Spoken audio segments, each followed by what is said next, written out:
على رسول الله وبعد. قال الله سبحانه وتعالى: أعوذ بالله من الشيطان الرجيم. بسم الله الرحمن الرحيم. فاسألوا أهل الذكر إن كنتم لا تعلمون. وقال تعالى: اهدنا الصراط المستقيم صراط الذين أنعمت عليهم غير المغضوب عليهم ولا الضالين. آمين. وقال رسول الله صلى الله عليه وسلم: عليكم بسنتي وسنة الخلفاء الراشدين المهديين، أو كما قال عليه الصلاة والسلام. আলহামদুলিল্লাহ, আজকে আমরা আলোচনা করব খুবই গুরুত্বপূর্ণ একটা বিষয়। সেটা হলো তাকলিদ করা, নির্দিষ্ট মাযহাব মানা, মাযহাব কেন মানব, মাযহাব কেন মানতে হয়, তাকলিদ কেন করতে হয়। আমাদের লোকসমাজে বর্তমান সময়ে বিশেষত অনলাইনে অফলাইনে কিছু প্রচারণার কারণে মানুষের মাঝে এই সমস্ত বিষয়গুলো নিয়ে ব্যাপক ভুল ধারণা তৈরি হয়। বিশেষত ফিক, মাযহাব বা কোনো ইমাম বা ওলামার কথা মানা, এটাকে কোরআন এবং হাদিসের সাথে সাংঘর্ষিক সাব্যস্ত করে কিছু বক্তব্য অনলাইনে পাওয়া যায়, যেগুলোতে দেখা যাচ্ছে যে এইভাবে উপস্থাপনের চেষ্টা করা হচ্ছে যে ফিক বা মাযহাব এগুলো মান্যতার কারণে কোরআন এবং সুন্নাহকে না মেনে এগুলো মানা হচ্ছে, অর্থাৎ দুটোকে মুখোমুখি দাঁড় করিয়ে দেওয়া হচ্ছে। এবং অনেক সাধারণ মানুষকে এ ধরনের প্রশ্ন করতে শোনা যায় যে কোরআন এবং হাদিস থাকতে আমরা মাযহাব বা ফিক বা কোনো ইমামের কথা মানব কেন। এই যে মানুষের মধ্যে এটা ব্যাপকভাবে প্রতিষ্ঠিত হলো যে কোরআন হাদিস থাকতে ফিক বা মাযহাব মানা বা কোনো ইমামের কথা মানা, তো তাদের এখান থেকে অনুমান হচ্ছে যে মানুষ এটা ভাবে যে কোরআন এবং হাদিস মানার সাথে ফিক এবং ইমামদের কথা মানাটা এটা হলো কি সাংঘর্ষিক। আমাদের এই জায়গাটা প্রথমত সাফ হওয়া দরকার যে আসলে কোরআন হাদিস মানা বা ফিক মানা এটা সাংঘর্ষিক কিনা, প্রথম বিষয়।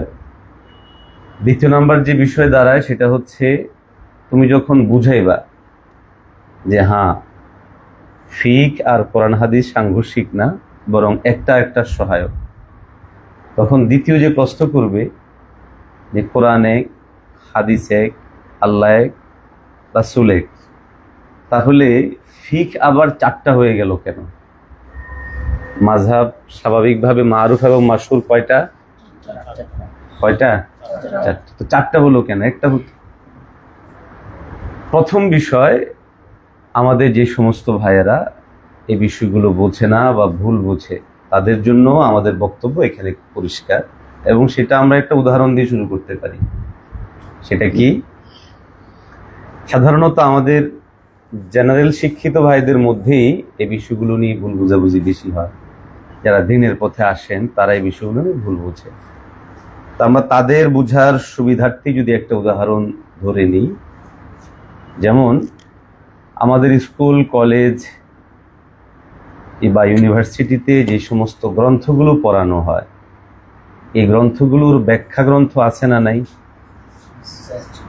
বলে না? আচ্ছা, ব্যাখ্যা গ্রন্থগুলো কি মূল গ্রন্থগুলোর সহায়ক ভূমিকা পালন করে না বিরোধ? সহায়ক। তাহলে যেই লেখকরা লিখলেন ব্যাখ্যা গ্রন্থগুলো, তারা কি মূল গ্রন্থগুলোর সাথে বিরোধ করে না, বরং সহায়ক হিসাবেই লিখেছে? ব্যাপারটা এখানেও একই। আমাদের মৌলিকভাবে মান্যতার জায়গা কোরআন এবং সুন্নাহ। বাকি কোরআন এবং সুন্নাহকে বুঝার জন্য, কোরআন এবং সুন্নাহের সাথে সম্পৃক্ত যে সমস্ত বিষয়গুলো আছে, ওই সমস্ত বিষয়গুলোর এক একটার উপরে আমাদের পূর্ববর্তী ওলামায়ে কেরামদের এক একজন খেদমত করেছেন।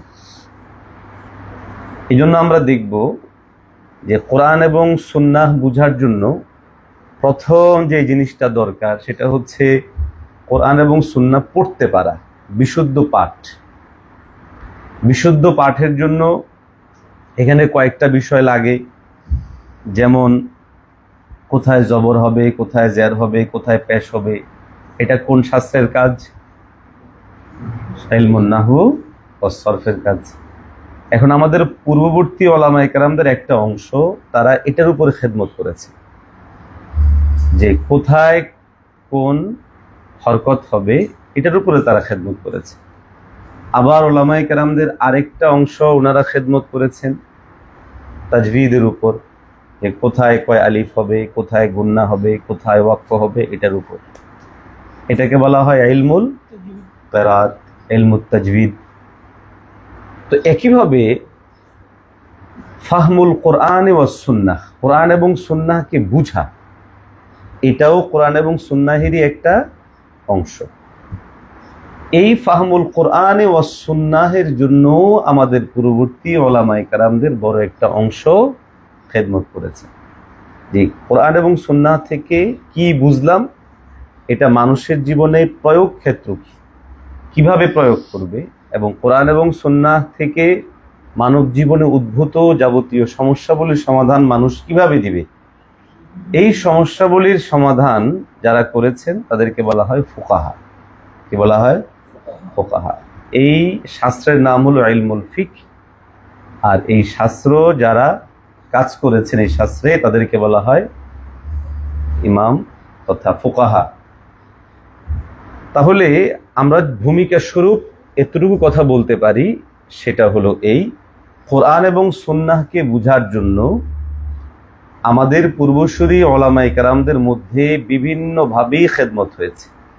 কেউ ভাষার উপরে খেদমত করেছেন, কেউ ওই শাস্ত্রটা বুঝার উপরে খেদমত করেছেন। এজন্য দেখা যাবে এই ভাষা এবং পরবর্তী সময়ে আগত শাস্ত্রগুলো, এগুলো বুঝার জন্য পরিভাষা, ব্যবহারিক দিক, এই সমস্ত জিনিসগুলোর শুদ্ধতা অশুদ্ধতাও নির্ভর করে এই সমস্ত ইমামদের উপরে।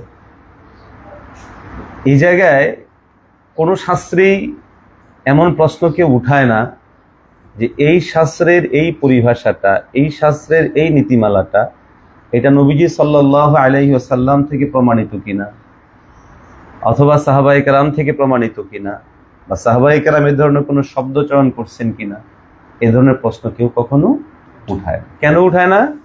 ওই যে আমরা শুরুতে বলেছিলাম যে গ্রন্থগুলোর যখন কোনো ব্যাখ্যা গ্রন্থ লেখা হয়, ব্যাখ্যা করতে গিয়ে সহায়ক যে সমস্ত জিনিসগুলোকে নিয়ে আসা হয়, যেহেতু এটাকে সহায়ক হিসাবেই ধরে নেওয়া হয়, তখন সেটার যাবতীয় কার্যক্রমগুলোকে স্বীকৃতি দেওয়া এবং স্বীকৃতি দিয়েই তারপরে সামনে অগ্রসর হওয়া, এটাই খুব স্বাভাবিক একটা নিয়ম। দুনিয়াবি অপরাপর শাস্ত্রের ক্ষেত্রে যেমনটা ঘটেছে, একইভাবে দ্বীনি এই সমস্ত শাস্ত্রগুলোর ক্ষেত্রেও ঘটেছে।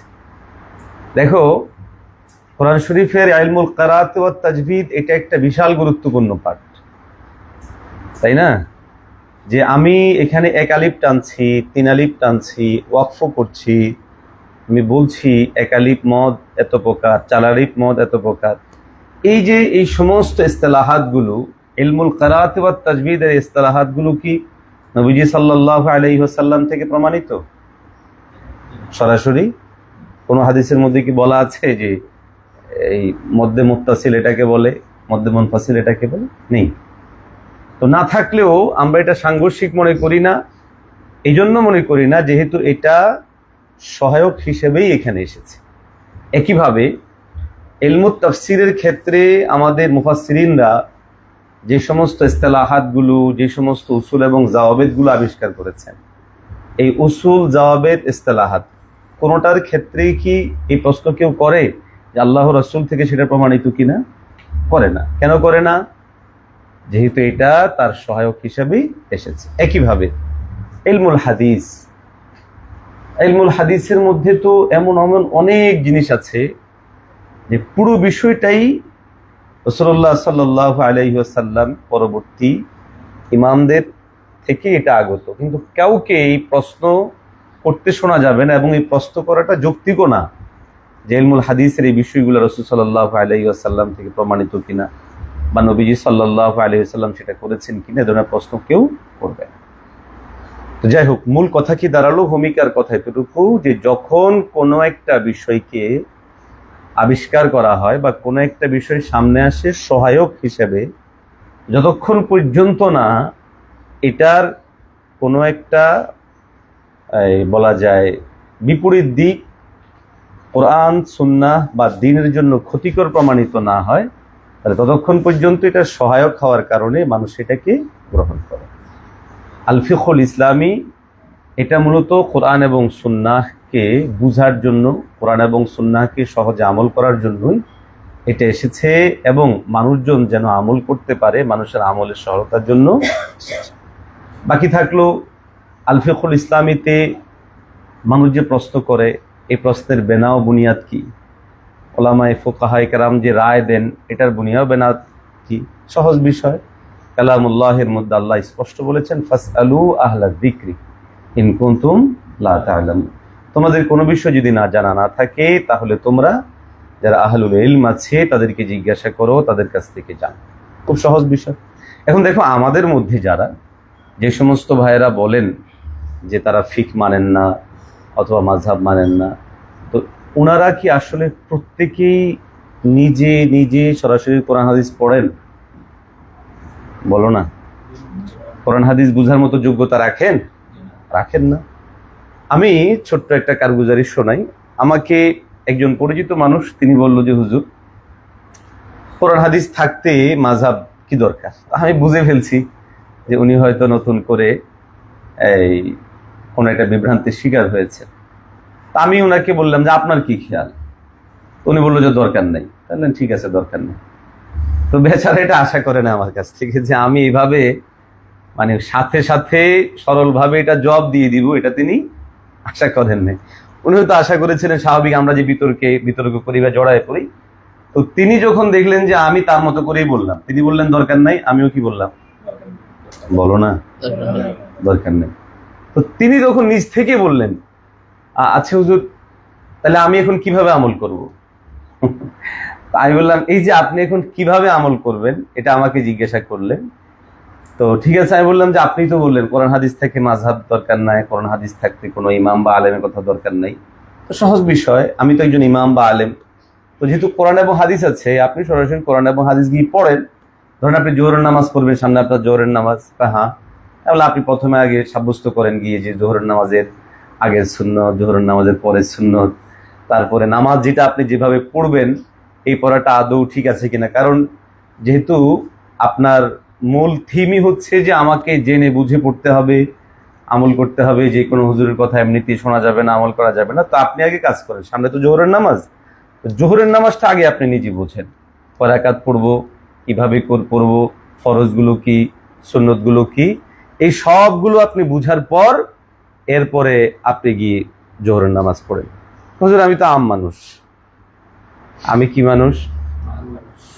আমি তো কোরআন হাদিসের যেটা আরবিতে লেখা, আমি তো আরবিটা সরাসরি বুঝবো না, তাহলে এখন আমি কিভাবে কি করবো? তাহলে যে আরবি যেহেতু সরাসরি বুঝবেন না, তাহলে আপনি বলেন কি করণীয়? তখন উনি বললো যে হুজুর বুঝছি, আমার যত প্রশ্ন মনে ছিল আমার প্রশ্নগুলা ফলো হয়ে গেছে। অর্থাৎ আমাদের মধ্যে অনেক মানুষ এমন আছেন যারা আসলে প্রশ্নটাই সুন্দর লাগে। কি লাগে? প্রশ্নটাই সুন্দর, এবং প্রশ্নটা যখন করে তখন মনে হয় যে মানে ভালোই লাগে, তো নিজেকে অনেক বেশি পরিশুদ্ধ মনে হয় তখন, যে আমি সরাসরি কোরআন এবং হাদিস মানবো, আমি কোনো ইমামের কথা মানবো না, আমি কোনো হুজুরের কথা শুনতে যাবো, আমি সরাসরি কোরআন হাদিস মানবো। কিন্তু আমার দ্বারা আদৌ সরাসরি কোরআন হাদিস মানা সম্ভব কিনা, বা যাদের মানার কথা বলা হচ্ছে ইমাম, যারা চার ইমামদের কেউ ওনারা আদৌ তাদের নিজের ব্যক্তি কোনো মতামত এখানে চাপিয়ে দিয়েছেন কিনা, নাকি তারা কোরআন এবং হাদিসের ব্যাখ্যা বিশ্লেষণই করেছেন, এই সমস্ত বিষয়গুলো আসলে তাদের সামনে সাফ না থাকার কারণে তারা এই সমস্ত প্রশ্নগুলো করে থাকে। এই জন্য একজন আম মানুষ হোক কিংবা এই প্রশ্নবাণে জর্জরিত কোনো আলেম হোক, তার সামনে আমরা প্রথমত কয়েকটা বিষয় তুলে ধরবো। এক, যে সমস্ত ইমামদের কথা সামনে আসে, ইমাম আবু হানিফা, শাফি, হাম্বলি, মালিকি, ওনারা কি কোরআন এবং হাদিসের বিপরীত কোনো কথা বলেছেন নাকি সহায়ক কোনো কথা বলেছেন? নাম্বার 2 হলো কোরআন এবং হাদিসের কোন কোন অংশগুলোতে তারা দ্বিমত ভিন্নতা করেছেন। তারা কি কোরআন এবং হাদিসের দ্বিমত ভিন্নতা করার সুযোগ নাই এমন জায়গাতেও কোথাও দ্বিমত ভিন্নতা করেছেন? বলো না, করেছেন? করে নাই। দ্বিমত ভিন্নতা হয়েছেই এমন জায়গায় যেখানে দ্বিমত ভিন্নতা করার মতো সুযোগ আছে বা পরিবেশ আছে, ওই সমস্ত জায়গাগুলোতেই তারা দ্বিমত এবং ভিন্নতা করেছেন। এই জন্য এই বিষয়টা মানুষের সামনে সাফ হওয়া দরকার যে প্রথম বিষয়, তারা যে ইখতিলাফ করেছেন বা মতবিরোধ হয়েছে, মতবিরোধ ওই জায়গাগুলোতেই হয়েছে যেখানে মতবিরোধ হওয়ার মতো সুযোগ আছে। দ্বিতীয় নাম্বার, মতবিরোধটা করেছেন তাদের ব্যক্তিগত কোনো স্বার্থে নয়, বরং উম্মতকে দিন বুঝার সহজতার জন্যই তারা এখানে দ্বিমত এবং ভিন্নতাগুলো করেছেন। যখন এই জায়গাটা স্পষ্ট হয়ে যাবে যে দিন বুঝার জন্য, কোরআন এবং হাদিস বুঝার ক্ষেত্রেই বা বুঝার সহজতার জন্যই তারা দ্বিমত এবং ভিন্নতাগুলো করেছেন, তো ন্যূনতম দিন বুঝে দিন বুঝার যোগ্যতা আছে এমন মানুষের সামনে সাফ হয়ে যাবে যে ব্যাপারটা ঠিক আছে, এখানে তারা তাদের ব্যক্তিগত জিনিসের জন্য করেন। বাকি তখন দ্বিতীয় প্রশ্ন আসবে যে তাহলে এতগুলো কেন হলো? এতগুলো কেন হলো এটার জবাবের জন্য আমরা যদি শেখ আওয়ামাত এটা রেসালার দিকে দেখি, এই যে আসারুল হাদিসি শরীফে, আমাদের জন্য সহজ হবে যে এই প্রশ্নটা আজকে নতুন না। এই প্রশ্ন 1987 সালে, কত সালে, এখন কত সাল চলে, 2025, আরবি 1408-এ, আর এখন চলে আরবি কত, 47। তার মানে আজ থেকে 39 বছর আগে এই বিষয়টা নিয়ে আরবের ওলামায়ে কেরামদের মধ্যে মুযাকারা হয়েছে, আলোচনা হয়ে আরব ওলামায়ে কেরামগণ এই বিষয়ের উপরে উম্মতের সামনে সিদ্ধান্তও দিয়েছে। দেখো এখানে আসছে যে মাজলিসটা হয়েছে কিবার, শনিবার 24 সফর 1408, 17 অক্টোবর 1987, কথা বুঝে আসছে। এবং এই বৈঠক চলছে একাধারে ইলা ইয়াউমিল আরবা, তার মানে বুধবার পর্যন্ত, তাই না? তাহলে চিন্তা করো তো কয়দিন, শনি, রবি, সোম, মঙ্গল, বুধবার পর্যন্ত 5 দিন প্রোগ্রাম চলছে। পুরা প্রোগ্রাম জুড়ে যেই প্রশ্ন আসছে সেই প্রশ্ন ছিল যে আমাদের মধ্যে এখন ওয়াস্তারাজাল মাজলিসু আল মুশকিলাতিল্লাতী তাকাউ ফি উকুলিন নাশিয়াতিল আসরিয়াতি ওয়া তাসাওউরাতিহিম হাওলা ইখতিলাফিল মাযাহিবিল্লাযী লা ইয়ারিফুনা মাবনাহু ওয়া মা'নাহু। যে মূল প্রশ্ন কি ছিল? প্রশ্ন ছিল ওই মাজলিসের মধ্যে যে বর্তমান যুগে আমাদের তাসাব্বুরে বা মানুষের ইয়ের মধ্যে এই প্রশ্নটা আসে, এই প্রশ্ন মানুষের ইয়ের মধ্যে আসতে থাকে যে কি প্রশ্ন, ফায়ুহি ইলাইহিম আল মুদিল্লুন, পথভ্রষ্টরা মানুষদেরকে একটা প্রশ্ন তারা মানুষের মাথায় ঢুকায় দেয়, সেটা কি বিআন্নাহু মাদাম আশ-শারউল ইসলামি ওয়াহিদা, শরীয়ত যখন এক, ওয়া উসুলুহু মিনাল কুরআনিল আযীম ওয়াস সুন্নাতিন নাবাবিয়্যা সাবিতা মুত্তাহিদাতান আইযান, আর কোরআন এবং সুন্নাহ থেকে এটার উসুলগুলো যেহেতু নেওয়া হয়েছে সেটাও এক, ফালিমাযা ইখতিলাফুল মাযাহিবি ওয়া লিমা লা তুওয়াহাদা হাত্তা ইয়াসবাহাল মুসলিমুনা আমামা মাযহাবিন ওয়াহিদিন ওয়া ফাহমিন ওয়াহিদিন লিআহকামিশ শারঈয়্যা, যে কেন একটা মাযহাব হয়ে যাচ্ছে না এবং সমস্ত মুসলমানদের সামনে একটা মাযহাব হচ্ছে না এবং সবার সামনে আহকামে শারঈয়ার কেন একটা ফাহাম হচ্ছে না। দেখো প্রশ্নটা আজকে যেটা ছড়ানো হচ্ছে আমাদের দেশে, 39 বছর আগে সারা দুনিয়ার ওলামায়ে কেরামদেরকে নিয়ে একটা মাজলিস হয়েছিল, সেখানেও ঠিক একই প্রশ্ন আসা হয়েছে যে মাযহাব এতগুলো কেন হবে, শরীয়ত এক, কোরআন সুন্নাহ এগুলো এক, তাহলে এখানে এত ভিন্নতা কেন হলো? তো প্রশ্নের জবাব যেটা পুরো 2 পৃষ্ঠা জুড়ে দেওয়া হলো, এটা সারমর্ম ছিল যে আসলে এই যে ইখতিলাফ এবং ইখতিলাফের কারণে যে মাযহাব তৈরি হওয়া, এর কোনোটাই কারো ব্যক্তিগত চাহিদার কারণে তৈরি হয়নি, কাবা কেউ তার ব্যক্তিগত স্বার্থের কারণে তৈরি করেননি। মূলত এখানে যে যে জায়গায় ইমামরা ইখতিলাফ করেছেন, এখানে ইখতিলাফের সুযোগ আছে। অর্থাৎ বিভিন্ন জায়গা দেখা গেছে যে আমরা যদি ইখতিলাফগুলোকে সামনে আনি, দেখা যাবে ইমামদের নামগুলোকে বাদ দিয়ে দিলে যখন ওনাদের পক্ষ থেকে প্রাপ্ত দলিলগুলোকে দেখব, তখন দেখা যাবে যে রাসূলুল্লাহ সাল্লাল্লাহু আলাইহি ওয়াসাল্লাম থেকে সাহাবায়ে কেরামগণ আমলটাকে দুইভাবে বর্ণনা করেছেন। তো দুইভাবে বর্ণিত হওয়ার কারণে কোন কোন ইমামগণ এক রকমকে গ্রহণ করেছেন, আরো কিছু ইমাম আরেকটাকে গ্রহণ করেছেন। তাহলে ইখতিলাফের বেনা রাসূলুল্লাহ সাল্লাল্লাহু আলাইহি ওয়াসাল্লামের আমল। অতএব এভাবে প্রতিটা মুখতালাফি বিষয়ের উপরে হয় সরাসরি নবীজি থেকে এটার একাধিক আমল পাওয়া গিয়েছে, অথবা যে আমলটা পাওয়া গিয়েছে সে আমলটা বর্ণনা করতে গিয়ে যে শব্দ চয়ন করা হয়েছে, এই শব্দ চয়নের মধ্যে এমন কিছু শব্দ আছে যেই শব্দটা থেকে এমন অর্থ প্রকাশ পায় যেই অর্থ থেকে একাধিক দিকে যাওয়ার সুযোগ রয়েছে, তারপরে তারা সেটা করেছে। কথা বুঝে আসলো কিনা? এই জন্য আমরা আমাদের যারা সাধারণ মুমিন বা মুসলমানরা আছেন, বা আমাদের মধ্যে যারা এই সমস্ত বিষয়গুলো ভুল বুঝেন, তাদেরকে আমরা কিভাবে বুঝাবো যে দেখেন, মাযহাব বা ফিকহ এটা আবিষ্কৃতই হয়েছে কোরআন এবং সুন্নাহকে বুঝার সহজার্থে।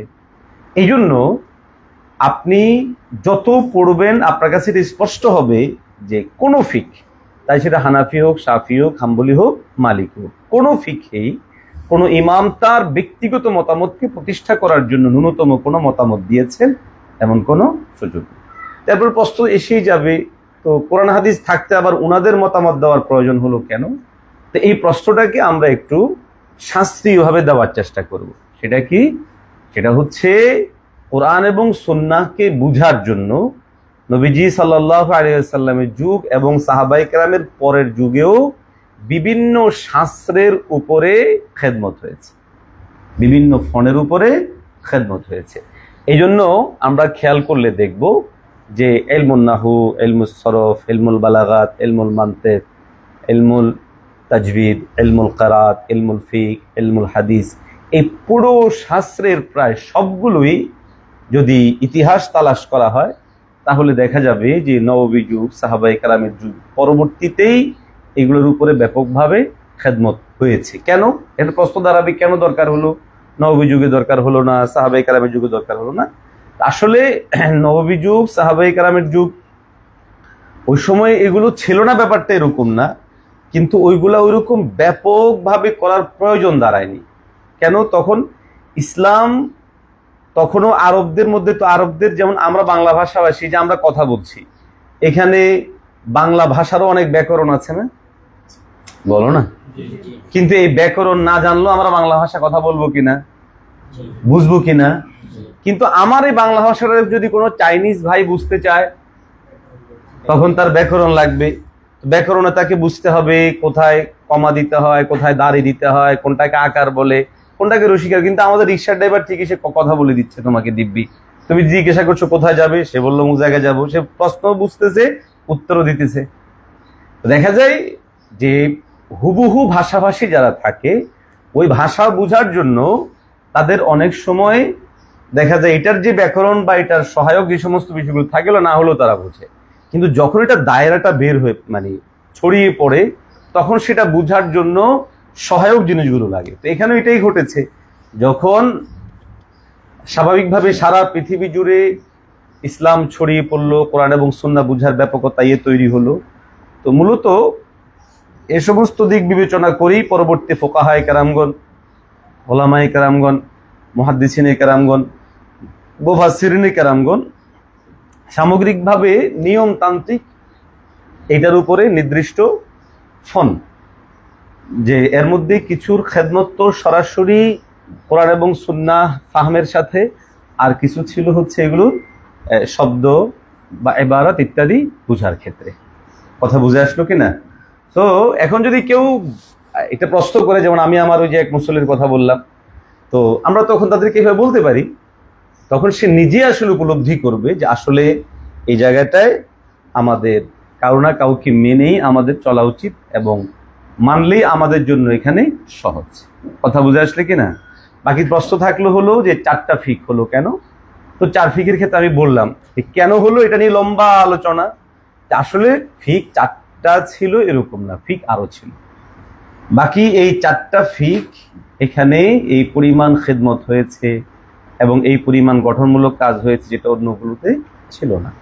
এগুলোতে থাকার কারণে এবং মানুষেরা এটাকে গ্রহণ করেছে। মূলত আমি আগেও বলেছি যে ফিকটা এটা এরকম না যে এটা এমনি এমনি হয়েছে, বরং এটা মানুষের চাহিদা প্রয়োজনকে সামনে রেখে ফিকগুলোকে গবেষণা করা হয়েছে।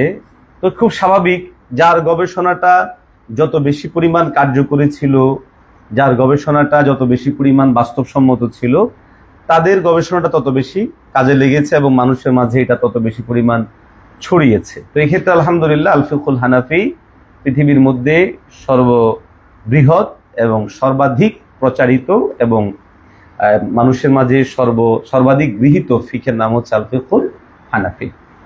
ফিকে হানাফির সবচেয়ে বড় বৈশিষ্ট্য হচ্ছে, দেখো আজকে এই যে আমরা অনেক সময় বলি, ধরো একটা বাংলাদেশ ইসলামী রাষ্ট্র হয়ে গেল, কি হলো? ইসলামী রাষ্ট্র হয়ে গেল। তাহলে ইসলামী রাষ্ট্র হওয়ার জন্য কোরআন এবং হাদিসের আলোকে রাষ্ট্র চালাইতে হবে। এখন কোরআন এবং হাদিসের এই সরাসরি নস দিয়ে কি সবকিছু চালানো যাবে? বলো না। এই যে আমাদের ফিকের কিতাবগুলো এক একটা 10 খণ্ড, 20 খণ্ড, 30 খণ্ড, 40 খণ্ড, 5 খণ্ড, 50 খণ্ড, এই যে খণ্ডে খণ্ডে এবং এখানে বিভিন্ন সজ্জিত করা হয়েছে বাব অনুযায়ী, অধ্যায় অনুযায়ী যে সজ্জিত করা হলো, সালাত, সওম, যাকাত, তারপরে ওসায়া, কাজা, হুদুদ, কিসাস, এই যে তারপরে বুয়ু, এই যে সামগ্রিকভাবে অধ্যায় বাই অধ্যায় সাজানো। মানব জীবন শুধুমাত্র ইবাদতে মাহাজা দ্বারা সীমাবদ্ধ না, মানব জীবন শুধুমাত্র ইবাদতে মাহাজার মধ্যে সীমাবদ্ধ না, বরং আমাদের জীবনে আমাদের মুআমালাত, মুআশারাত, সেগুলো আমাদের জীবনের একটা অংশ। আল ফিকহ যেগুলো আছে কোরআন এবং সুন্নাহকে সামনে রেখে এখানে সাজানো হয়েছে। মানুষের লেনদেনের প্রক্রিয়া কি হবে, মানুষের আচার আচরণের প্রক্রিয়া কি হবে, মানুষ যদি পারস্পরিক বিচার আচার করে বা বিভিন্ন অপরাধ ইত্যাদি সংগঠিত হয়, ওই অপরাধগুলো যখন সংগঠিত হবে, ওই অপরাধগুলোর ক্ষেত্রে মানুষের বিচারিক প্রক্রিয়া কি হবে, এই সমস্ত জিনিসগুলো এখানে অধ্যায় বাই অধ্যায় এখানে দেওয়া আছে। দেখো, যদি বাংলাদেশ ইসলামী রাষ্ট্র হয়ে যায় তাহলে আমাদের আইন আদালত গুলো থাকবে কিনা? তাহলে এই আইন আদালত কোরআন এবং হাদিসের আলোকে কিভাবে রায় দেওয়া হবে? কেউ একজনকে মারলো, তো মারার রায় দেওয়ার ক্ষেত্রে সাক্ষ্য কিভাবে নিবে? এখানে কিতাবুল কাজা লাগবে। আবার যখন রায় দিবে, রায়ের ক্ষেত্রে ওনার সামনে আবার সাক্ষ্য গ্রহণের একটা বিষয় থাকবে। তো সাক্ষ্য গ্রহণের ব্যাপারে ফিকের মধ্যে অধ্যায় আছে না নাই? আছে। দেখা যাচ্ছে যে মূলত মানব জীবনের প্রয়োজনীয় এটা রাষ্ট্র পরিচালনা পর্যন্ত যত ধরনের বিষয়গুলো লাগে, সমস্ত জিনিসকে কোরআন এবং হাদিসের আলোকে সুসজ্জিত ভাবে যেখানে সাজানো হয়েছে, সেটার নাম হলো আল ফিকহুল ইসলাম। কথা বুঝে আসছো কিনা? এখানে আমাদের একটা ভুল ধারণা অনেকের মধ্যে আছে, সেটা হচ্ছে কেউ কেউ বলে যে আচ্ছা হুজুর, যে সমস্ত বিষয়ে ইখতিলাফ রয়েছে, হাদিসের কোন একটার উপরে আমার আমল হয়ে গেলেই তো হলো। যেমন ধরো এই সমস্ত ক্ষেত্রে যে কথাগুলো বলা, যেমন আমিন, সশব্দে বলা নিঃশব্দে বলা উভয়টাই মতামত আছে না নাই? এখন কেউ কেউ বলে যে আমার ইচ্ছা আমি সশব্দে বললাম বা নিঃশব্দে বললাম, হাদিসের উপরেই যেহেতু আছে, হাদিসের আমল তো হয়ে গেল। এটা একটা প্রচন্ড রকমের মানে বহুল প্রচলিত, এবং আমাদের অনেকেই এটা বলেন এবং এটাকে অনেক উদারতা বলেন যে হাদিসের মধ্যে আছে, আমি একটা অনুযায়ী আমল করলে হয়ে গেল। হাত কোথায় বাঁধবো? 3 জায়গায় পাওয়া যায়, তো কোন এক জায়গায় অনুযায়ী হয়ে গেলেই হয়ে গেল। দেখো, এটা এই বক্তব্য কেন সমর্থনযোগ্য নয়? এই বক্তব্য এই জন্য সমর্থনযোগ্য না, আমি যখন ইবাদতে মাহজার ক্ষেত্রে এটা বলবো যেটা আমার নিছক ব্যক্তির সাথে সম্পৃক্ত, নামাজ আমারটা হইলো হইলো, না হইলো না হইলো, সওয়াব গুনাহ আমার সাথে সম্পৃক্ত, রোজা আমার এটা আদায় হইলো হইলো, না হইলো না হইলো, আমার ব্যক্তির সাথে সম্পৃক্ত। কিন্তু ইসলাম কি শুধু ব্যক্তির সাথে সীমাবদ্ধ, না আরো ব্যাপকতা আছে? কথা বলো না, ব্যাপকতা আছে। অর্থাৎ আমি যদি আজকে এটাকে স্বীকৃতি দিই যে একজন মানুষ সে তার মতো করে কোরআন এবং হাদিস সামনে রেখে সে কোন একটা ইবাদত করে ফেললেই হলো, তাহলে কাল যখন ইসলামী রাষ্ট্র প্রতিষ্ঠিত হবে, ইসলামী রাষ্ট্র প্রতিষ্ঠিত হওয়ার পরে যখন আইন আদালত বিচার বিশ্লেষণের বিষয়গুলো দাঁড়াবে, তখন কি আমি নীতিমালা থেকে বের হতে পারবো? বলো না, পারবো না। তখন আমি তাকে কথা বলতে হবে, হ্যাঁ সে যাই করেছে তাকে কোরআন এবং হাদিসের আলোকে কোথাও যদি তার কাজের সপক্ষে সে সমর্থন পেয়ে যায়, তাহলে তাকে আমি ছাড় দিতে হবে। কিন্তু এই ছাড় দেয়াটা তার জন্য মুদাহানা ফিদ্দিন, দিনের ক্ষেত্রে তার তৈরি হবে এবং দিনের ক্ষেত্রে শিথিলতা তৈরি হবে। উদাহরণস্বরূপ, যেমন ধরো ছোট পরিসরে আমরা বুঝি তালাক, এটা কি একজনের সাথে সম্পৃক্ত না দুজনের সাথে সম্পৃক্ত? তালাক হওয়া না হওয়া নিয়ে ইমামদের মধ্যে ইখতিলাফ আছে না নাই? হ্যাঁ, এখন যখন এবং যাদের মধ্যে ইখতিলাফ আছে, ইখতিলাফগুলোর বেনা ও বুনিয়াদও প্রত্যেকের পক্ষে দলিল রয়েছে। এখন আমি যদি বলি সে নামাজের ক্ষেত্রে যেমন কোনো না কোনো একটা দলিল পাইলেই তার হয়ে যাচ্ছে, তো তালাকের ক্ষেত্রেও বলতে হবে যে তার সপক্ষে কোনো দলিল পাইলেই হয়ে যাচ্ছে। তো সে বলবে যে আহলে হাদিসরা যে মতামত দেয় আমাদের দেশে 3 তালাকে কয় তালাক, এই 3 তালাক দিয়ে বলবে যে আমি এই মাসালায় আমি আহলে হাদিসদের মতকে গ্রহণ করলাম, আমি উনাদের মত অনুযায়ী চলি, তখন তারিখে আমি মানতে হবে।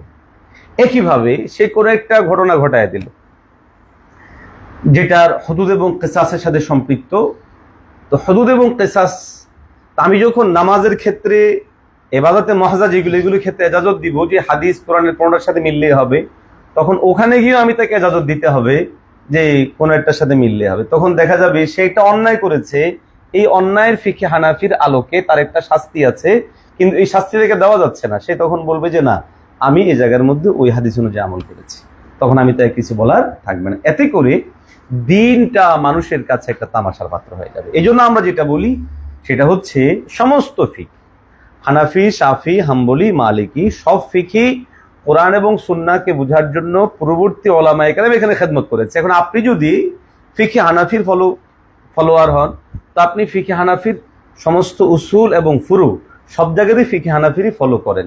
আপনি যদি ফিকহে শাফির ফলোয়ার হন, তাহলে ফিকহে শাওয়াফির ফলোয়ার হন।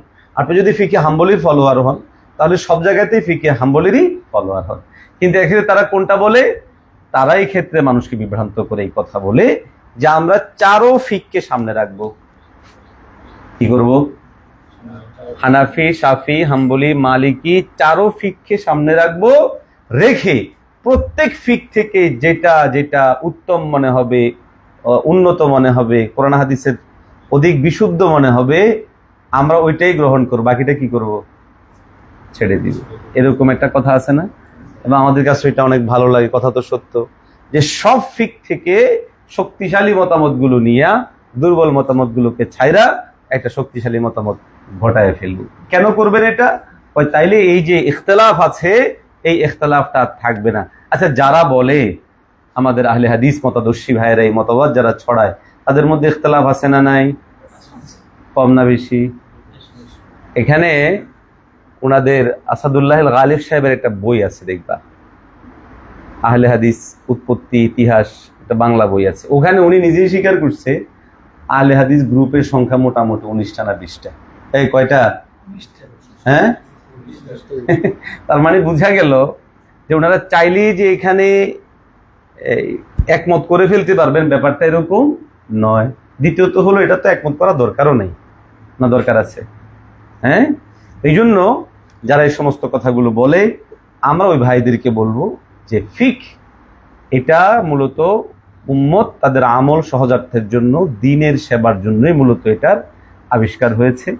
অতএব ফিকহে হানাফি এটাও কোরআন এবং সুন্নাহকে সামনে রেখে, কোরআন এবং সুন্নাহের যে সমস্ত জায়গাগুলোতে মতবিরোধের সুযোগ আছে বা ইখতিলাফের সুযোগ আছে, এমন জায়গায় মতবিরোধ ইখতিলাফ হয়েই মূলত ফিকহে হানাফি জায়গায় এসেছে। এবং সারা পৃথিবীর সমস্ত বিরোধীদের জন্য তুমি যদি চ্যালেঞ্জও করো যে তোমরা এখানে ফিকহে হানাফির কোনো বিষয়কে সাব্যস্ত করার জন্য এটা তারা কোনোদিনও পারবে না।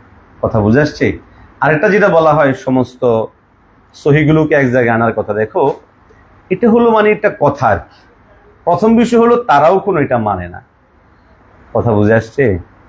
এটা তারাও মানে না। আর দ্বিতীয়ত হলো ন্যূনতম একটা নিয়ম হলো যে কোনো বিষয়ে তুমি যখন কারো মতামত শুদ্ধ কি অশুদ্ধ, ঠিক কি বেঠিক এটা নির্ধারণ করতে যাবে, তো ন্যূনতম তুমি উনার সমান যোগ্য হতে হবে। কি হতে হবে?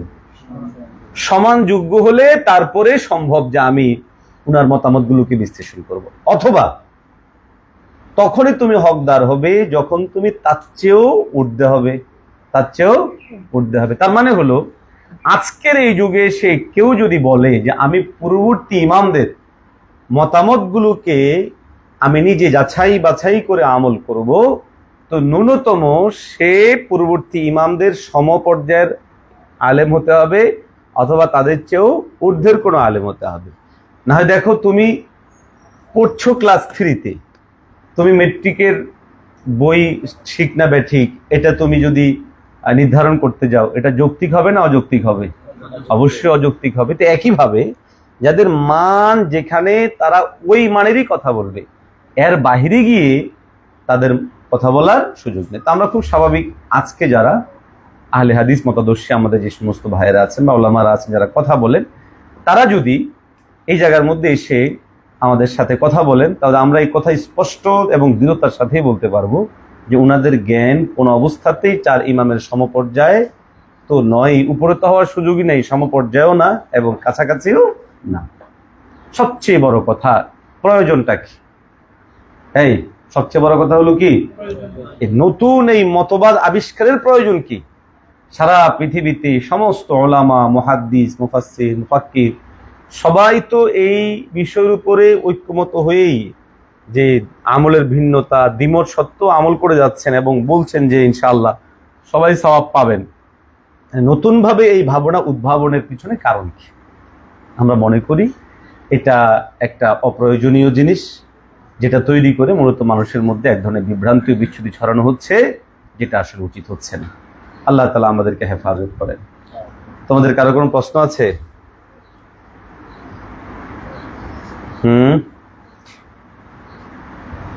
মারুফ, প্রশ্ন আছে? বলো।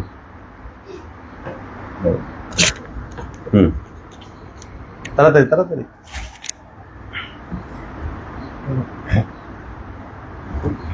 ইমাম আবু হানিফা রাহমাতুল্লাহ আলাইহি তিনি বলেছেন ওনার মাযহাব সম্পর্কে, ইদা সাহহাল হাদিসু ফাহুয়া মাযহাবি, যদি কোনো হাদিস পাওয়া যায় তাহলে সেটা আমার মাযহাব। তো ওনার একতা থেকে তো মানে এটাই প্রতীয়মান হয় যে মাযহাব যে কোনো একটা সহি হাদিস পাওয়া গেলে ওটার উপর আমল করলে হয়ে যাবে। আচ্ছা, মাশাআল্লাহ। মারুফ অত্যন্ত সময় উপযোগী এবং বলা যায় যে সর্বাধিক যেই কথাটা বলে মাযহাবের ব্যাপারে লোকসমাজে ভুল ধারণা তৈরি করা হয় এটা বলেছে। আচ্ছা, প্রথম বিষয় হলো দেখো এখানে আমাদের মাহাদি আছে, হাদিস উলুম হাদিস পড়ছো না মাহাদি? আর কে আছে হাদিস পড়ছো? আচ্ছা, মৌলানা আছে, উলুম হাদিস পড়ে আসছে। আচ্ছা বলো তো, হাদিসের এই যে শ্রেণীবিন্যাস সহিহ, দাঈফ সহ, এই শ্রেণীবিন্যাসটা ইমাম আবু হানিফা রহমতুল্লাহ আলাইহি যে যুগে ছিলেন ওই যুগে কি এই শাস্ত্রের এইভাবে আবিষ্কার হয়েছিল? হয়েছিল? হয়নি। আচ্ছা, নাম্বার 2, সহিহ হাদিস বলতে এখানে কি বোঝানো হচ্ছে? ইদা সাহহাল হাদিসু, এর মানে কি সহিহ হাদিস? যদি সহিহ হাদিস ধরা হয় তাহলে এখানে ওরা দুইজন সরাসরি হাদিস শাস্ত্রের উপরই পড়ছে 2 বছর, আর তোমরাও এখানে আছো যারা মুস্তালাহাত পড়ছো না? বলো না, ইস্তালাহ পড়ছো না? পড়ছো। আচ্ছা, তাহলে বলো সহিহ হাদিস এটা একটা নির্দিষ্ট পরিভাষা, তাই না? এই নির্দিষ্ট পরিভাষার আলোকে হাদিস সংখ্যা কতগুলো হবে?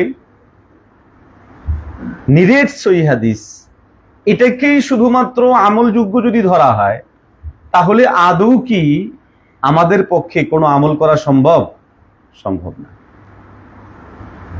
ইজা সাহাল হাদিস বিমানা যদি আইল হাদিস সহিহু ধরা হয়, যেটা মুহাদ্দিসিনদের কাছে সহিহ হাদিস, ওইটাকেই যদি আমরা ধরে নেই, তাহলে তুমি 2 রাকাত নামাজ কিয়ামত পর্যন্ত সাব্যস্ত করতে পারবা। যেখানে 2 রাকাত নামাজের সমস্ত আরকানগুলোর যত হাদিস, যেমন তাকবীর তাহরিমাত করো, হাত উঠাও, হাত বাঁধো, রুকু করো, রুকু থেকে ওঠো, তাসবিহ আদায় করো, তেলাওয়াত করো, এই পুরা 2 রাকাত নামাজকে সাব্যস্ত করা হবে শুধু সহিহ হাদিস দিয়া। সম্ভব? বলো বলো না, সম্ভব না।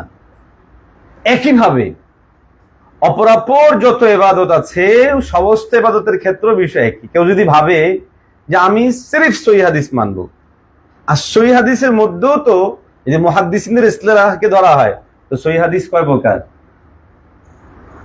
বলো না, 2 প্রকার। একটা সহিহ লিজাতিহি আর একটা সহিহ লিগাইরিহি। তো প্রথম বিতর্ক হবে এখানে ইমাম আবু হানিফা রাহমাতুল্লাহি আলাইহি তিনি যে বলেছেন ইজা সাহাল হাদিস, তো মা মানাল আল হাদিসুস সহিহ, সহিহ হাদিস থেকে উদ্দেশ্য কি? এটা কি সহিহ লিজাতিহি নাকি সহিহ লিগাইরিহি? আর যদি বলা হয় যে এখানে সহিহ লিজাতি উদ্দেশ্য, তো সহিহ লিগাইরিহি কোথায় যাবে? আর যদি বলা হয় না সহিহ থেকে সহিহ লিজাতিহি লিগাইরিহি উদ্দেশ্য, আমরা তখন বলবো হাদিসের আরো যে সমস্ত আমলযোগ্য হাদিস আছে, হাসান আছে, হাসান লিজাতি আছে, হাসান লিগাইরিহি আছে, আছে না? এইভাবে ইসতিলাহ যদি কোনো টানা হয়, তাহলে দেখা যাবে আমলযোগ্য যেই সমস্ত হাদিস আছে ওই সমস্ত ইসতিলাহই হবে কয়েক ডজন। এর প্রথম বিষয় হলো ইমাম আবু হানিফা রাহমাতুল্লাহি আলাইহি ইজা সাহাল হাদিস যে বলেছেন, এখান থেকে উদ্দেশ্য কি? ইজা সাহাল হাদিসু ফাহুয়া মাযহাবি, ইমাম আবু হানিফা রাহমাতুল্লাহি এটা বললেন। ইমাম আবু হানিফা রাহমাতুল্লাহি আলাইহি যখনকার ইমাম বুখারী রাহমাতুল্লাহ, এখন যারাই কথা বলে তাদের অধিকাংশই বলে ইমাম আবু হানিফা যেহেতু বলেছেন সহিহ হাদিস আমার মাযহাব, তো সহিহ হাদিস হলো বুখারী শরীফে, বাস আমরা বুখারী শরীফকে মানব। প্রথম বিষয় হলো ইমাম বুখারী রাহমাতুল্লাহি আলাইহি ইমাম আবু হানিফা রাহমাতুল্লাহি আলাইহি কয়শো বছর পরে আসছেন পৃথিবীতে? প্রায় 100 বছর পরে আসছেন, 100 বছরের পরে। তাইলে প্রশ্ন হলো 100 বছর পরে যে ইমাম আসবে, ইমাম আবু হানিফা রাহমাতুল্লাহি আলাইহি ওনাকে সামনে রেখে মূলনীতি কিভাবে বলে গেলেন? তার মানে বুঝা গেল নিশ্চয়ই ইমাম আবু হানিফা রাহমাতুল্লাহি আলাইহি এখানে ওনার কোনো গবেষণা ছিল, এবং এই যে বক্তব্য তিনি দিয়েছেন, এই বক্তব্যটার একটা নির্দিষ্ট অর্থ রয়েছে। এক্ষেত্রে শেখ জাহেদ কাউসারি তিনি সুন্দর বলেছেন, এখানে সাহা আই সলুহা লিল আমাল, সাহা মানে সলুহা লিল আমল। কথা বুঝে আসছে কিনা? অর্থাৎ আমল যোগ্য হওয়া।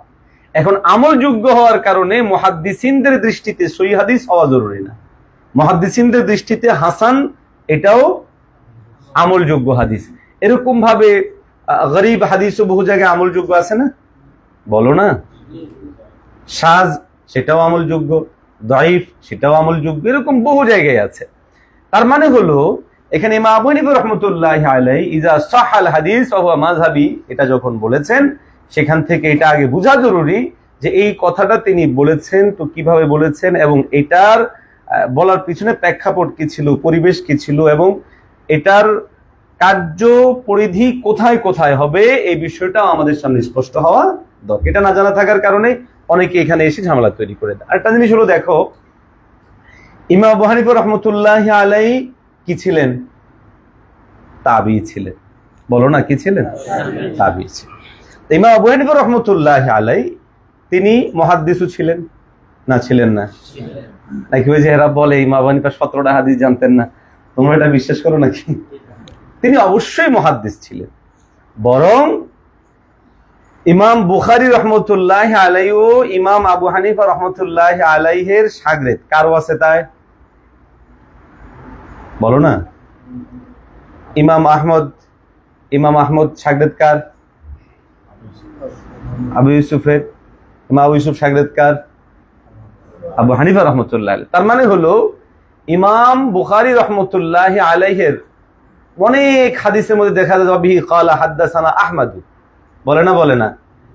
এরপরে অনেক হাদিসের মধ্যে দেখা যাচ্ছে ইমাম মুহাম্মদ রহমতুল্লাহ আলাইহি থেকেও রওয়ায়াত আছে না নাই? আছে। ইমাম বুখারী রহমতুল্লাহ আলাইহি তিনিও ইমাম আবু হানিফা রহমতুল্লাহ আলাইহির বাওয়াসিতায় শাগরিদ, এবং এক জায়গার মধ্যে আমরা ইমাম আবু হানিফা রহমতুল্লাহ আলাইহিকে বড় করতে ইমাম বুখারীকে ছোট করব না। ইমাম বুখারী রহমতুল্লাহ আলাইহির জায়গার মধ্যে তিনি খেদমত করেছেন এবং তিনি ইলমুল হাদিসের অনেক বড় শাস্ত্রীয় ব্যক্তিত্ব ছিলেন। ইমাম আবু হানিফা রহমতুল্লাহ আলাইহি তিনি হাদিসেরও শাস্ত্রীয় ব্যক্তিত্ব ছিলেন, ফিকহেরও শাস্ত্রীয় ব্যক্তিত্ব ছিলেন। ইজা সাহাল হাদিস ফাহুয়া মাযহাবি, এই কথার মানে এই না যে শুধু সহিহ হাদিসগুলোই আমার মাযহাব হবে। এখানে সহজ, কারণ সহিহ হাদিসগুলোই আমার মাযহাব হবে এই কথা বলা হলে বহু আমল এখানে অগ্রহণযোগ্য সাব্যস্ত হবে। কারণ এই মূলনীতি মানার মানেই হচ্ছে আমি তাইলে হাসান হাদিসকে মানি না, আমি তাইলে যঈফ হাদিসকে মানি না, আমি তাইলে গরীব হাদিসকে মানি না, আমি নাদের হাদিসকে মানবো না, আমি শায হাদিসকে মানবো না, এ কথা চলে আসবে না অটোমেটিকলি আমি যখন মূলনীতি নির্ধারণ করব। আরেকটা বিষয় হলো, দেখো মানুষ তার মূল নীতিকে সামনে রেখেই সে তার যাবতীয় কাজ করে। ইমাম আবু হানিফা রাহমাতুল্লাহি আলাইহি ইজা সাহাল হাদিস যখন বলেছেন, তো যদি এই বক্তব্য অনুযায়ী সহিহ হাদিসও নেওয়া হয় আমরা এটা বলে নিতে পারি ইমাম আবু হানিফা রাহমাতুল্লাহি আলাইহি সহিহ হাদিস অনুযায়ী যতক্ষণ পর্যন্ত সহিহ হাদিস পেয়েছেন তিনি সহিহ হাদিসকে সামনে রেখেই তিনি মতামত দিয়েছেন, এবং যে কোনো ফিকহের যে কোনো বিষয়কে তিনি উদ্ভাবন করেছেন। যেখানে সহিহ হাদিস ছিল না সেখানে পরবর্তী অন্যান্য হাদিসগুলোকে তিনি গ্রহণ করেছেন। কথা বুঝে আসলো? আর কারো কোনো প্রশ্ন? যদি সলুহা বলা হয় তখন আরো তো ব্যাপকতা বেড়ে যাবে। যেমন কি এক্সাম্পল রফিয়াদান ক্ষেত্রে, রফিয়াদানের হাদিস তো আসহুল আসানিদ দ্বারা সাবিত। এক্ষেত্রে যদি বলেন যে আমলযোগ্য হলেই ওনার মাযহাব, রফিয়াদান করাও তো আমলযোগ্য, আমিন দুই জাহের এগুলো তো আমলযোগ্য। আমলযোগ্য হওয়ার পরে আবার যখন হাদিসগুলোকে সামনে রাখবে, আমলযোগ্য হওয়ার জন্য আবার ওনার কাছে মানদণ্ড আছে না? এই কথা বুঝো নাই? কোনটা রাজে, কোনটা মারজু, কোনটা নাসিখ, কোনটা মানসুখ, কোনটা আগের, কোনটা পরের, এটা আছে না? সে অনুযায়ী হয়েছে। এখন যদি রফিয়াদানের কথা বলো, দেখো রফিয়াদান বিষয়ে আমাদের যারা আজকে আহলে হাদিস মতাদর্শী যে সমস্ত ভাইরা আছেন তারা যে যে জায়গায় রফিয়াদান করে, এছাড়াও কি আরো রফিয়াদানের হাদিস নাই? তুমি যদি মক্কা শরীফে যাও, ওখানে তো বিভিন্ন দেশ থেকে মানুষজন ইবাদত করতে আসে, নামাজ ইত্যাদি করতে আসে। ওখানে গেলে তুমি দেখবা যে মানে সেজদা গিয়েও দুইবার রফিয়াদান করে, সেজদা থেকে উঠেও করে, সালাম দেওয়ার আগেও করে, এদিকে ফিরেও করছে, ওইদিকে ফিরেও করছে। এখানে বিষয় হচ্ছে যে উনারাও বোঝে যে রফিয়াদাইনের উনারাও দুই একটা জায়গা ছাড়া বাকিগুলাকে ওগুলো যে মানসুখ হয়ে গেছে সেটাও তারা মানে, বাকি এই জায়গাগুলোতে তারা বলে যে ওনারা আমল করতেছে। আর এটা তুমি মূল প্রশ্ন করলা, সেটা হচ্ছে যে সলুহা বললে হয়ে যাবে। সলুহা বললে হবে, সলুহার জন্য তো আবার উনি তো মুজতাহিদ ছিলেন, তাই না? ইমাম ছিলেন, উনি তার উসুল এবং জাওয়াবেদকে সামনে রেখে পরবর্তী সময় কোনটা আমলযোগ্য হবে এটার মানদণ্ড বিষয়টা নির্ধারণ করেছে। কথা বুঝে আসছে? আর কারো কোনো প্রশ্ন? আর কারো কোনো প্রশ্ন? দ্বিতীয় একটা প্রশ্ন যেটা মানে আলোচনাতেই স্পষ্ট হয়েছে, তবে একটু স্পষ্ট হওয়ার, এটা হচ্ছে আহলে হাদিসরা যে কথাটা বলে মানে প্রত্যেকটা মাযহাবের কবি দলিলটাকে নিয়ে, আসহ দলিলটাকে নিয়ে যদি একটা সিদ্ধান্তে আসা হয় তাহলে এ ধরনের মতের মধ্যে আর ফিরকা থাকবে না, এ ধরনের মতামত এগুলো জরুরত নাই। প্রথম বিষয় হলো এটার জরুরত নাই, এটা কোনো কালেরই কোনো মান্যবর ও গ্রহণযোগ্য ওলামারা বলেনি। আর একটা জিনিস শুধু থিওরিক্যাল বক্তব্য বা থিওরিক্যাল বয়ান দিয়ে তো আর জিনিসটা হয়ে যাবে না। এটা যে কোনো একটা জিনিসের সিদ্ধান্ত গ্রহণের ক্ষেত্রে এক্ষেত্রে গ্রহণযোগ্য ওলামা যারা, তাদের জায়গা থেকে সেটা নিতে হবে। সারা পৃথিবীতে আহলে হাদিসরা ছাড়া সারা দুনিয়ার কোনো ওলামাই নিয়ে কথা বলেন, আরব বলো, আজম বলো, যেখানেই বলো, সারা দুনিয়াতে দ্বিমত ভিন্নতা আছে না, কেউ এটা বলেন না। একটা বিষয় হচ্ছে যে এখানে প্রথমত এটা একটা মানে জরুরি জিনিসই না। হ্যাঁ, আরেকটা জিনিস হলো, দেখো দ্বিমত ভিন্নতাগুলোর বেনাও বুনিয়াদ কোরআন এবং সুন্নাহ।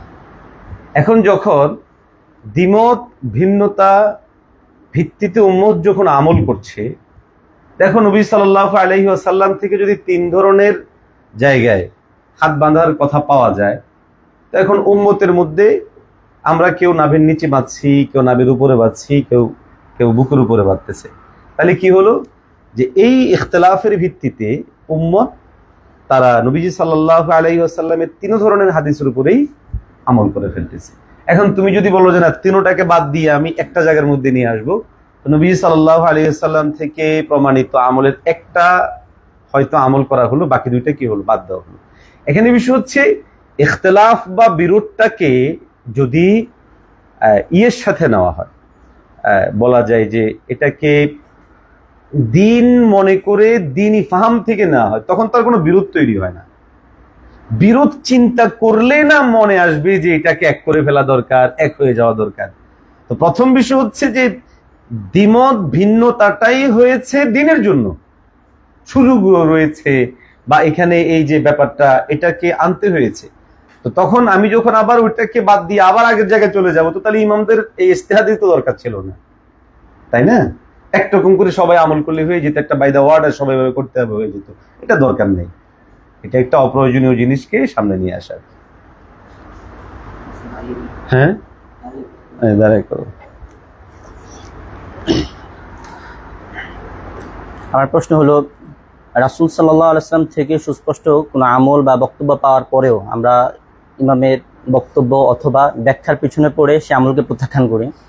যেমন রাসূল সাল্লাল্লাহু আলাইহি ওয়াসাল্লাম গায়েবানা জানাজা পড়েছেন, আমরা একজন ইমামের বক্তব্যের পিছে পড়ে আমরা সেই জানাজা পড়ি না। আমরা এটা শরিয়া কর্তৃক কতটা বোঝা মেলে?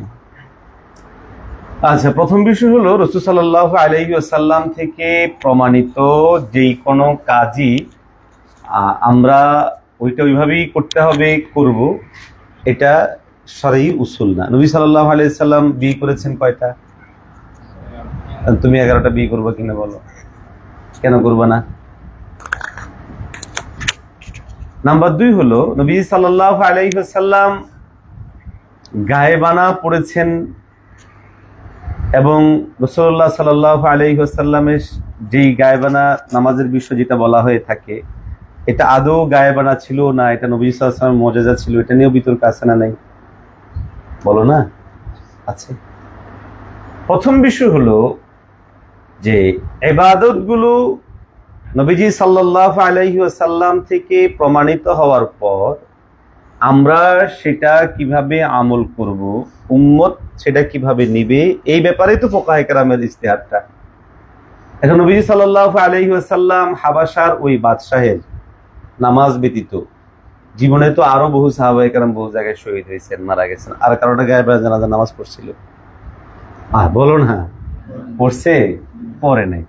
তার মানে বোঝা গেল যে ওইটা একটা নির্দিষ্ট প্রেক্ষাপট, নির্দিষ্ট ঘটনা, এবং এটার ব্যাপারে বিভিন্ন রকম মতামত রয়েছে। এর মধ্যে এটাও একটা আছে যে হাবাসার ওই বাদশাহের জানাজাটা বাহ্যত আমাদের সামনে দেখতে গায়েবানা মনে হলেও নবীজি সাল্লাল্লাহু আলাইহি সাল্লামের সামনে আল্লাহর কুদরতে হয়তো তার এটাকে সামনে নিয়ে এসে দেওয়া হয়েছে, তিনি সেটা নামাজ পড়েছেন। হতে পারে নবীজি সাল্লাল্লাহু আলাইহি সাল্লামের সাথে মাখসুস, এখানে একটা মূলনীতি মনে রাখা জরুরি, সেটা হচ্ছে কিছু আমল এমন যেটা মাখসুস বিহি আই বিন নবী সাল্লাল্লাহু আলাইহি ওয়াসাল্লাম, নবী সাল্লাল্লাহু আলাইহি ওয়াসাল্লামের সাথে মাখসুস। যেমন তাহাজ্জুদ নামাজ, তুমি তাহাজ্জুদ নামাজ কয়দিন করো? ছোট করে মানে আমরা কিভাবে পড়ছি। এখন তাহাজ্জুদ নামাজ নবী সাল্লাল্লাহু আলাইহি সাল্লাম কি আমাদের মতো করে পড়তেন? বলো না, আয়াতটা কি? ফাতাহাজ্জাদ বিহি। নবী সাল্লাল্লাহু আলাইহি সাল্লামের জন্য তাহাজ্জুদের নামাজটা যে আন্দাজে ছিল, আমরা কি সেটা সেভাবে পড়ি? বলো না, পড়ি না। তার মানে হলো এখানে মূলনীতি যেটা, ইসমাইলের প্রশ্নের জবাবে মূলনীতি হচ্ছে নবীজি সাল্লাল্লাহু আলাইহি ওয়াসাল্লামের আমাল যেগুলো, এর মধ্যে কিছু আমল এমন যেগুলো মাখসুস বিহি আই বিন নবী সাল্লাল্লাহু আলাইহি ওয়াসাল্লাম, নবী সাল্লাল্লাহু আলাইহি ওয়াসাল্লামের সাথে খাস, অথবা নির্দিষ্ট কোনো ঘটনার সাথে খাস, পরবর্তীতে নবী সাল্লাল্লাহু আলাইহি ওয়াসাল্লাম থেকে আরো বিভিন্ন মতামত যেগুলো সামনে আসছে ওটাকে সামনে রেখে পরবর্তীতে ফুকাহায়ে কেরাম সিদ্ধান্ত দিয়েছে। তো এর মানে এই না যে আমরা বাদ দিচ্ছি, বরং এটা এই নবী সাল্লাল্লাহু আলাইহি ওয়াসাল্লাম থেকে পরবর্তী প্রমাণিত যে বিষয়গুলো সেটা অনুযায়ী আমরা আমল করছি। কথা বুঝে আসছে? মাযহাবকে না মানে নিজে ব্যক্তিগত ইজতিহাদ করে আমরা কি তাকে মানতে পারবো কিনা? প্রথম বিষয় হলো মুজতাহিদে মুতলাক পর্যায়ের আলেম হন। কথা বুঝে আসছে কিনা? তিনি যদি কি হন? মুজতাহিদে মুতলাক। মুজতাহিদে মুতলাক কাকে বলা হয়? যিনি উসুল এবং ফুরু, কোরআন এবং হাদিস থেকে কোনো মাসাইল বের করার নিজস্ব উসুল তৈরি করতেও সক্ষম এবং সেই উসুলের আলোকে ফুরু বের করতে সক্ষম। যদি ওরকম কোনো ইমাম তৈরি হয় তাহলে তো ঠিক আছে, যে উনার নিজস্ব উসুল অনুযায়ী, তাহলে মানা যাবে, কোনো অসুবিধা নেই। কথা বুঝে আসছে? কেউ যদি এরকম হয় পৃথিবীতে বর্তমানে তৈরি হয় যে তিনি সরাসরি নিজস্ব উসুল তৈরি করেন, যে আমি এই উসুলে ফিক, এই উসুলে এটা মানবো, এবং সে অনুযায়ী তিনি যদি সরাসরি করতে পারেন, হবে, অসুবিধা নেই। কিন্তু এটা আজ পর্যন্ত এই এতশো বছর আজ পর্যন্ত হয়েছে? হয়নি, হওয়ার প্রয়োজনও দেখা দেয়নি, আগামীতেও হবে না। কথা বুঝে আসছে কিনা? এরপরও যদি হয় মানবা, অসুবিধা কি? বাকি হলো তোমার আমার এখানে একটা জিনিস বোঝা দরকার, সেটা হচ্ছে তিনি হাল হুয়া আ'লাম মিন আবি হানিফা, তিনি আবু হানিফা রহমতুল্লাহ আলাইহির চেয়েও বড় আলেম হচ্ছেন কিনা, তিনি ইমাম শাফি রহমতুল্লাহ আলাইহি, আহমদ ইবনে হাম্বল রহমতুল্লাহ আলাইহি, ইমাম মালিক রহমতুল্লাহ আলাইহি থেকেও বড় আলেম হিসেবে আসতেছেন কিনা। যদি এরকম হয় যে হ্যাঁ তিনি ইমাম আবু হানিফা থেকেও বড় আলেম, তো আলহামদুলিল্লাহ আমরা এই যুগে এসে ওনার কথা মানতে পারি। এখন আগে এটা নিশ্চিত হওয়া দরকার। তো এই জায়গায় থিওরিক্যাল বয়ানের চেয়েও বাস্তবতার আলোকে ওনার এটাকে নির্ধারণ করা জরুরি, না হয় হেও গুমরা হবে, অন্যদেরকেও গুমরা করবে। কথা বুঝে আসছে কিনা? জি। আমরা যে বলে থাকি যে 4 মাযহাবের এক মাযহাবকে মানা লাগবে, এটা ইজমায়ের মাধ্যমে হয়েছে। তো কেউ যদি কথা যেমন প্রচলিত যে আহলে হাদিস ভাইরা আছে, এটা যে আমলটা করে এটা কোনো না কোনো মাযহাবের মধ্যে পড়ে যায়। এখন কেউ যদি কোনো কথা না শুনে সে মাযহাব মানবেই না, ওইটাই মানবে, তাহলে সে আসলে কোন ধরনের অপরাধী হবে? সে কি ওয়াজিব তরক করতেছে নাকি কোনো মাকরুহের পর্যায়ে আছে? সে কোন ধরনের আসলে অবস্থানে আছে? আল্লাহ, প্রথম বিষয় হলো এটার উম্মতের ইজমায়ের মাধ্যমে যখন কোনো বিধান সাব্যস্ত হয় তখন সেটা কোন বিধান হয়? উজুব না, সে ওয়াজিব তরক করতেছে। কথা বুঝে আসছে? সে উজুব তরক করতেছে, ওয়াজিব তরক করার গুনাহে সে গুনাহগার হবে। আরেকটা হলো সে কোনোটাই মানবে না, আর যখন যেটা ইচ্ছা মানবে, এটা জবাব আমি আগেও দিয়েছি। এটা তো হলো ইমামদের মত থেকে কারোটা মানা, বরং কোরআন হাদিসকেও এভাবে মানার সুযোগ নেই। এভাবে মানলে তখন এটা খামখেয়ালি হয়ে যাবে, দিন মানুষের সামনে এটা তামাশার পাত্র হয়ে যাবে। অর্থাৎ হের মন চাইলো সে একটা অন্যায় করবে, করার পরে খুঁজবে যে কোনটার মধ্যে গেলে আমার জন্য সুবিধা আছে।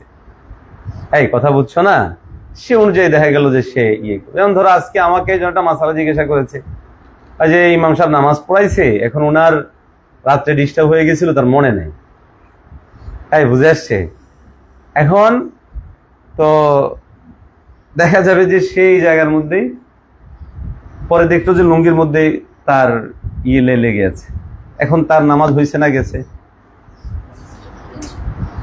কিন্তু সে তখন খুঁজবে যে আমি কোন ফিক মানলে আমার এই যে আমার লুঙ্গির মধ্যে নাপাক লেগে রইলো, নাপাক লাগলো আমার সময়, হ্যাঁ আল্লাহকে খুঁজবে, কারণ হেরা বীর্য লাগে থাকলেও কোনো কি নেই, অসুবিধা নেই। তো নামাজ হয়ে গেল, নামাজ কি হইলো? নিজেও শেষ হলো, মানুষদেরকে শেষ করলো। তো এই জন্য আমাদের এখানে যেটা বোঝা জরুরি সেটা হচ্ছে যে কোন একটা বিষয় কেন করব, এটার প্রয়োজনটা কি। আমি যা করতে চাচ্ছি, দিন শেষে আমি তো আমার ওই যে শুরুই করলাম আমার এক মুসলির উদাহরণ দিয়ে, উনি এসে কি বললেন, হুজুর কোরআন হাদিস থেকে মাযহাব দরকার কি? তা আমি বুঝছি যে লোকটার সমস্যা আছে। আমি কি বললাম, আপনার কি খেয়াল? উনি বললো যে দরকার নাই। বললাম হ্যাঁ দরকার নেই। তখন তিনি কি বললেন, যে আমি তো আম মানুষ, কোরআন হাদিস পড়তে পারি না, তা আরবি, তা আমি কি করবো? তাই বললেন যে আপনি বলেন কি করা, আপনি পড়তে পারেন না, কি করে, যে আপনি বারবার প্রশ্ন করতেছেন, এই প্রশ্ন তৈরি হবে, মানুষ প্রশ্নের সম্মুখীন হবে, সেই জায়গা থেকে মানুষের সমাধান দরকার। এই জন্যই কি দরকার, কোরআন এবং হাদিসের আলোকে মাযহাব দরকার, মাযহাব মানা দরকার। কারণ ইমামরা এই আপনার প্রতিটা প্রশ্নের জবাব দিয়ে এটাকে সন্নিবেশিত আকারে করে দিয়ে গিয়েছে, আরবিতে, উর্দুতে, বাংলাতে ওনারা গবেষণা করে তারপরে গেছে। কথা বুঝে আসছে? জি। আর কারো কোনো প্রশ্ন আছে? আর 5 মিনিট শেষ করে দেবেন ইনশাআল্লাহ। জি। আমাদের ইসলাম ধর্মের অনুসারীদের সবচেয়ে বড় মজমা হচ্ছে মক্কা মদিনা সহ আরব রাষ্ট্রগুলোতে, আচ্ছা। এবং সেগুলোর প্রতি আমাদের একটা আবেগও আছে।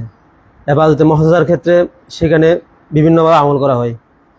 তো সেখানে যারা সফর করে আমাদের ভাইরা, তারা যখন দেশে আসে সে আমলগুলো করতে তারা প্রতিনিধির মুখে পড়ে, সেটা নিয়ে মানে সেখান থেকে মূলত বিভ্রান্তরা সবচেয়ে মনে হয় বেশি ছড়ায়। সে বিষয়ে আপনার মতামত জানতে চাই।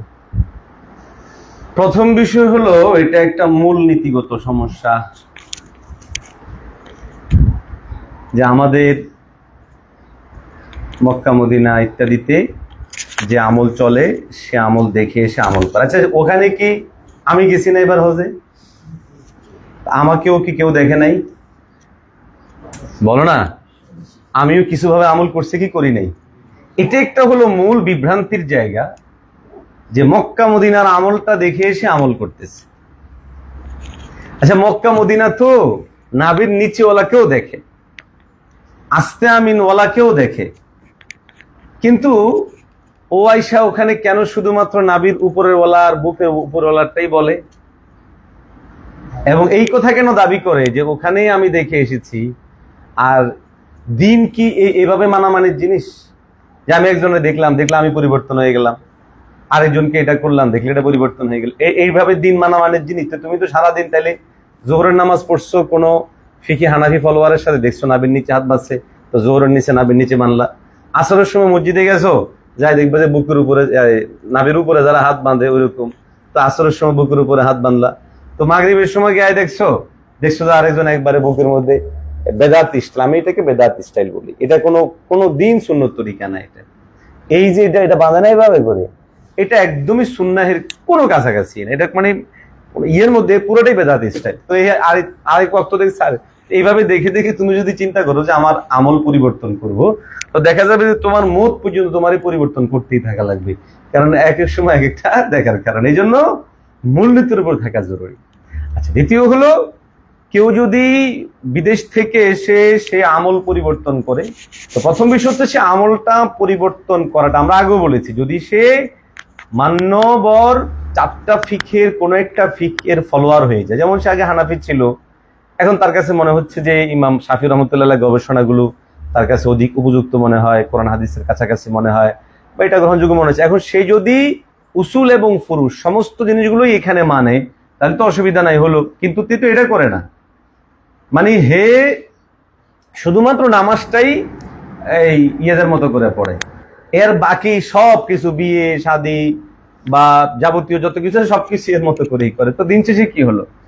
এটা আসলে একটা বিভ্রান্ত বিচ্ছুতিকতা। এই জন্য আমরা বলবো যে প্রথম বিষয় হলো, আপনি মক্কা মদিনা গেলে ওখানে কাউকে কিভাবে আমল করতে দেখলেই ওইটাকে সামনে রেখে আমল করা শুরু করবেন, এটা একটা মোটা দাগে বিভ্রান্তি।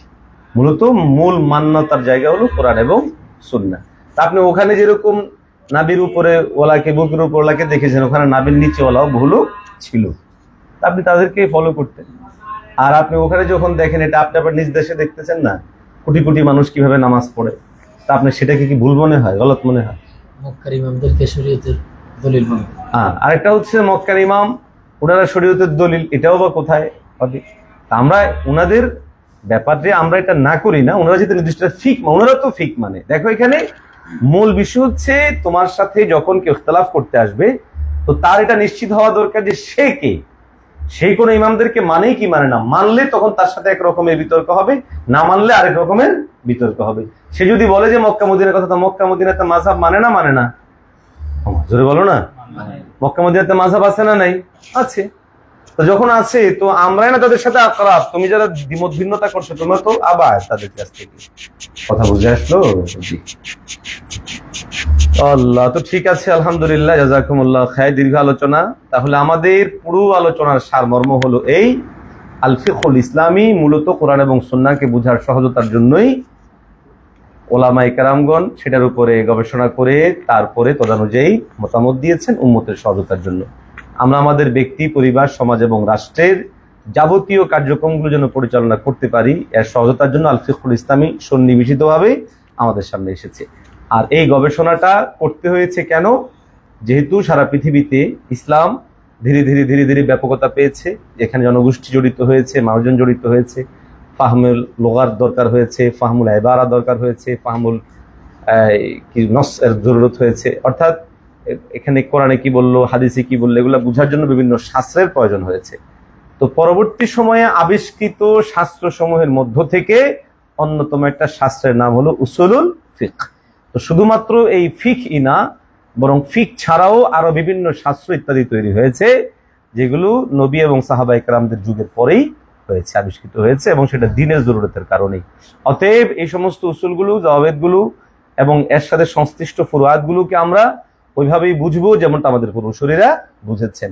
এর বাহিরে গিয়ে এই প্রশ্ন উত্থাপন করা, যেটা কোরআনে আছে কিনা, হাদিসে আছে কিনা, যদি কেউ প্রশ্ন উত্থাপন করে, তো দিন শেষে সে দিন বুঝার জন্য বাকি যতগুলো ওয়াসাইল আছে ওই ওয়াসাইলগুলোকেও সে প্রশ্নবিদ্ধ করে ফেলবে। এই জন্য এই ধরনের প্রশ্নে নিজেরাও না পড়া, অন্য কেউ পড়লে তাকে বুঝায় দেওয়া যে দেখো তুমি যে এই প্রশ্ন করছো, এই প্রশ্নের কারণে শরিয়া ইসলামিয়ার বহু জিনিসের উপর প্রশ্ন উঠে আসবে।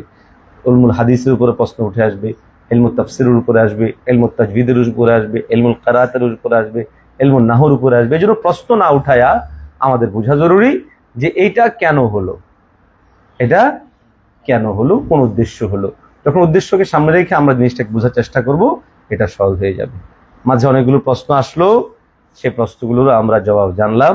আল্লাহ পাক রব্বুল আলামিন আমাদেরকে দ্বীনের উপরে চলা সহজ করে দেন, আমল করা সহজ করে দেন। আমিন। ওয়া আখিরু দাওয়ানা আলহামদুলিল্লাহি রাব্বিল আলামিন।